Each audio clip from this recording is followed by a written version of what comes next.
Now we come to Lucius Seneca.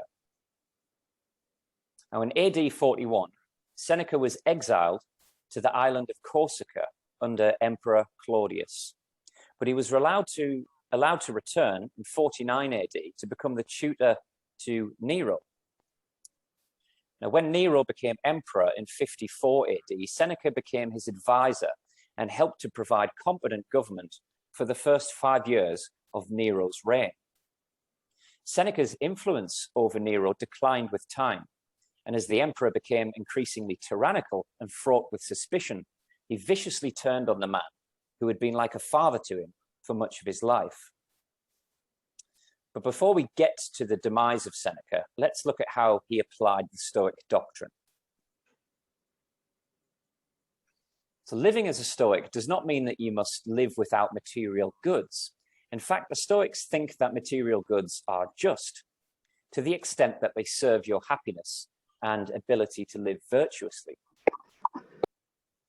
However, the Stoics are hyper-aware of the power of consumerism over their tranquility and decision-making. Many individuals spend a significant portion of their days upset about not having a more beautiful car or a bigger home, even though they have excellent health and more possessions than most. Seneca was known to practice days of poverty, where he would fast, wear unfashionable clothing, to remind himself that people do not require luxuries to live a good life. All in all, individuals have enough to get by and be happy, yet they are upset about their lives because they maintain an insatiable desire for more. So the Stoics consciously try not to suffer over what they lack. Instead, they guide their awareness towards gratitude for what they have.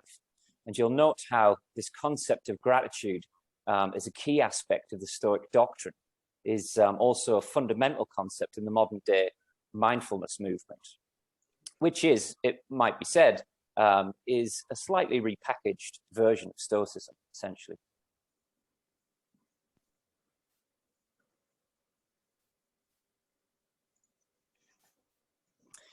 So I've included several quotes from Seneca here, just because they illustrate the potency of his philosophy and how Stoicism can be used.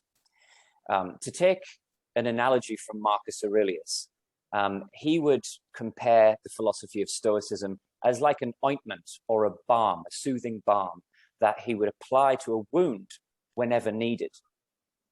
And I think we can all recognize how many of us in modern society take comfort in profound words such as these to help us through our daily struggles.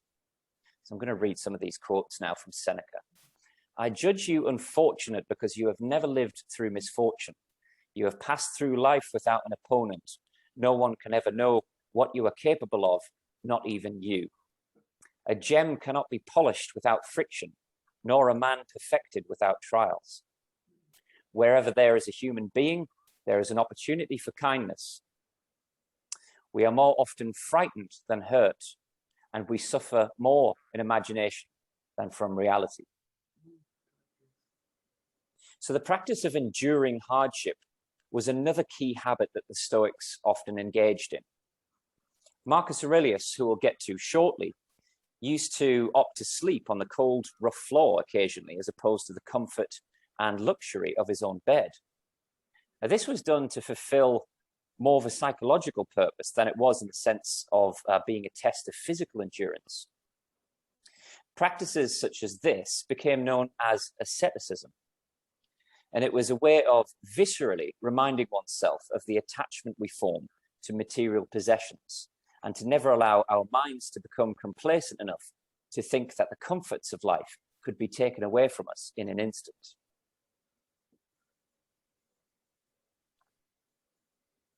Now, sleeping on the floor once in a while and fasting occasionally might seem trivial in comparison to what the Stoics would have us ponder with regard to our existence.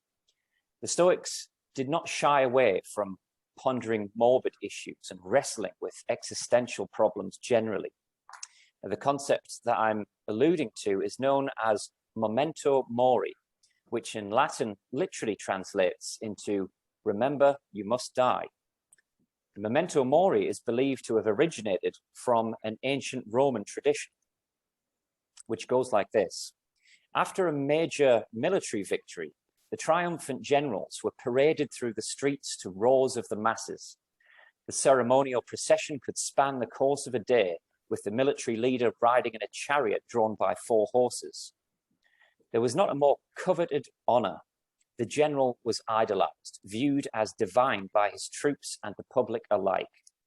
But riding in the same chariot, standing just behind the worshipped general, was a slave, and the slave's sole responsibility for the entirety of the procession was to whisper in the general's ear continuously, "Respice post te hominem te esse momento mori," which means, "Look behind, remember thou art mortal, remember you must die."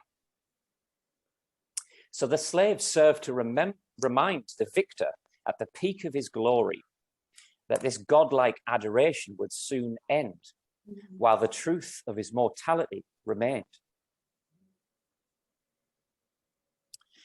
Epictetus even suggests that we reflect on this harsh truth when in the embrace of a loved one, to remember that you are holding a mortal being that someday will have to pass on as you will yourself.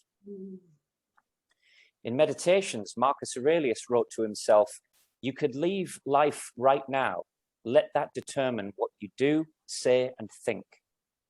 The emperor considered it imperative to keep death at the forefront of his thoughts.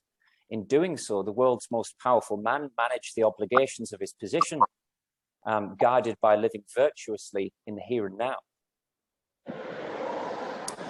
So the point is, the Stoics used Momento Mori to invigorate life and to create priority and meaning.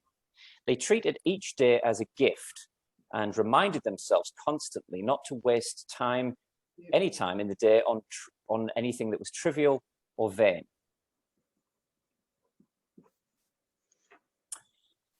So Seneca met an unpleasant demise as his influence over Nero declined with time and as the emperor became increasingly tyrannical. Seneca's long-held indifference towards death was perversely put to the test, as in 65 AD, he was forced to take his own life for the alleged complicity in the Pisonian conspiracy to assassinate Nero. Now, all historical accounts are pretty unanimous that the accusations of his involvement were likely false and that Seneca was innocent. But in his final hours, Seneca endeavored to make a demonstration of his resolute Stoic calm. According to Tacitus, a centurion and his soldiers accosted Seneca at his villa home and relayed the emperor's orders of his suicide, which had been ordained. Seneca, quite unmoved, asked for tablets on which to inscribe his will. And on the centurion's refusal, turned to his friends and rebuked them back for their tears. "Where," he asked, "are your maxims of philosophy, or the preparation of so many years' study against evils to come? Who knew not Nero's cruelty? After a mother and a brother's murder, nothing remains but to add the destruction of a guardian and a tutor." Seneca's suicide has become the subject of numerous paintings and sculptures, and the one featured here on your screen is an oil painting by Manuel Sanchez. It's called "The Death of Seneca," which was created in 1871.